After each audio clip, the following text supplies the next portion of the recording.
털이 보면은 모양이 어느 정도 이렇게 쭈삣 서 있는데 심하게 곱슬한 부위가 있어요. 음모라든지 겨드랑이 털을 보시면은 그 이유가 무엇인지 아시나요?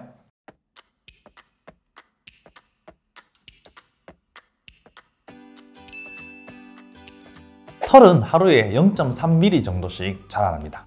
인체의 부위에 따라서 조금씩 다른데요. 온몸에 털을 다 밀었다고 생각하는 경우에 눈썹 같은 경우에는 1, 2개월 정도면 다 자라고요. 팔이나 다리 털은 3, 4개월, 곁털도 한 4개월 정도 걸린다고 합니다. 턱수염은 1년 정도면 다 자라고 머리털도 2년에서 6년 정도 가장 길게 자랍니다. 근데 종종 머리나 일부 털을 더 많이 길러서 기네스북에 오르거나 하는 독특한 경우도 있습니다. 자, 그렇다면은 동물에서 우리가 진화되었다고 생각해보면은 동물을 보면 온몸에 털이 있잖아요. 근데 왜 사람은 일부분은 털이 있고 없어진 부위도 생겼을까요? 여기에 대해서는 여러 가지 가설이 있는데요. 가장 신뢰받고 있는 가설 중에 하나는 털이 많으면 체온을 유지해 줄 수 있는 그런 보온의 효과가 있습니다. 자, 하지만 털이 많으면 어떤 단점이 있을까요? 바로 기생충 같은 것들이 살기 좋습니다. 그렇기 때문에 털이 작은 사람이 자연 선택으로 살아남게 됨으로써 특정 부위 제외하고는 털이 없는 쪽으로 점점 사람들이 진화가 되었습니다.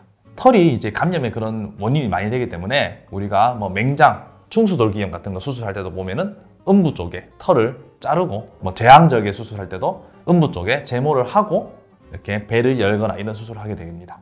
자, 털의 그런 구조를 한번 보시면은 피부층 속에 털이 이렇게 막 박혀 있는 것을 볼 수 있습니다. 긴 털을 잘라서 이렇게 보면은 원의 형태를 하고 있는 것을 볼 수 있습니다. 근데 이 원의 형태를 자세히 보시면은 층이 상당히 많죠. 털이 결국 이 피부층에서 기원을 했기 때문에 층이 다양하게 털이 이루어져 있습니다.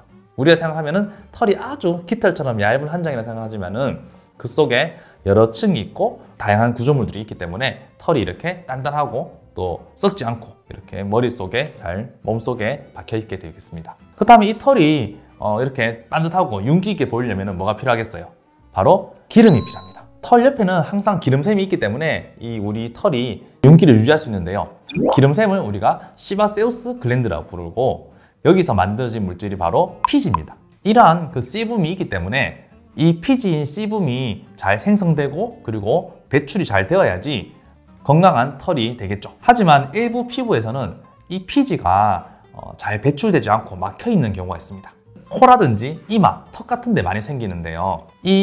특히 코 같은 경우에 이 피지가 잘 배출되지 않고 새까만 게 이렇게 있는 경우에 우리가 딸기코라고 하는 경우도 있죠. 그리고 특히 그 피지는 날씨가 더우면은 피지 분비량이 많이 늘어나요. 그래서 얼굴에 막 땀도 나고 노폐물도 섞이고 하는데 이 노폐물과 섞여서 염증 반응을 일으킵니다. 그렇게 생기는 것이 바로 이런 여드름이 되는 거예요. 다음으로 이제 머리털이 보면은 직모도 있고 곱슬곱슬한 것도 있습니다. 우리 해부학에서는 털이 곱슬한 것을 진화의 하나의 형태로 생각하고 있습니다. 날씨가 더운 경우에 털이 어떻게 있으면 더 시원하게 유지를 할 수 있을까요? 공기가 잘 통해서 환기가 잘 돼야지 시원하겠죠. 그러기 위해서 털 사이사이에 이 공기를 지날 공간을 품고 있어야 돼요. 그렇기 때문에 곱슬곱슬할 경우에 그 중간중간에 공기가 들어갈 공간이 더 많이 생깁니다. 그렇기 때문에 흑인들, 더운 데 사는 흑인들이 머리가 더 곱슬곱슬한 쪽으로 진화가 되었어요. 자, 그러면은 겨드랑이랑 음모의 털은 왜 곱슬곱슬할까요? 겨드랑이 같은 경우에는 이렇게 움직입니다. 움직일 경우에 이 좁은 공간에 서로 부딪히거든요. 그러면 이 피부끼리 이렇게 바로 맞닿으면은 피부가 상처가 생길 수 있겠죠. 그래서 이 마찰을 줄이기 위해서 털이 이렇게 있습니다. 그리고 이제 음모 같은 경우에는 이제 성행위를 할 때 남녀의 생식기가 서로 이제 부딪힐 수 있잖아요. 그럴 경우에 이 서로 부딪힐 때 이제 그 마찰력을 줄이기 위해서 그리고 또 부딪힐 때 통증을 줄이기 위해서 이 부분에도 털이 잘 발달되어 있습니다. 그리고 털이 이렇게 직모로 되어 있으면 서로 따갑겠죠. 그렇기 때문에 곱슬곱슬한 형태로 되기도 합니다. 자, 또 털의 특징이 한 번씩 털이 선다는 얘기를 하죠. 주로 언제 털이 서나요? 네, 갑작스럽게 놀라운 상황이 생기거나 또는 무서운 상황, 흔히 이제 우리가 교감신경이 발달되어 있는 상황에 털이 서는 것을 느낄 수 있습니다. 털이 서면은 피부가 같이 볼록해지기 때문에 우리 흔히 닭살이 돋는다라고 얘기를 하기도 하죠. 또 이제 날씨가 추우면은 털이 서기도 합니다. 평소에는 이제 피부 속에 털이 그냥 이렇게 박혀 있는데요. 날씨가 추워지거나 놀래거나 하면은 혈관이 수축하고 이 근육이 긴장을 하면서 털을 잡아 세우는 거예요. 이것도 진화의 흔적의 일부인데요. 평소에 이제 동물들 보면 뭐 고양이 같은 경우에 이렇게 움츠리고 있습니다. 그런데 상대방의 적수가 나타난다거나 위기 상황이 되면은 갑자기 야옹 하면서 털을 세웁니다.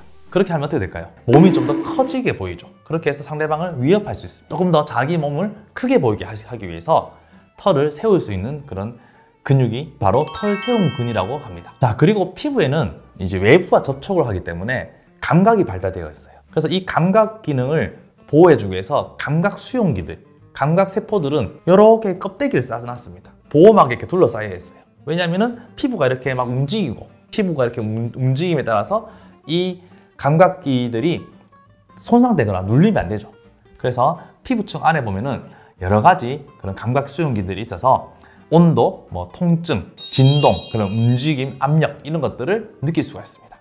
하지만 이게 또 정확하지는 않아요.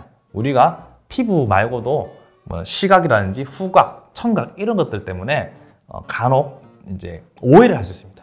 딱 보기에 뭔가 뜨거운 게 보기만 봐도 내 몸에 닿아서 뜨거운 것을 내가 만졌다라고 느끼는 경우도 있거든요.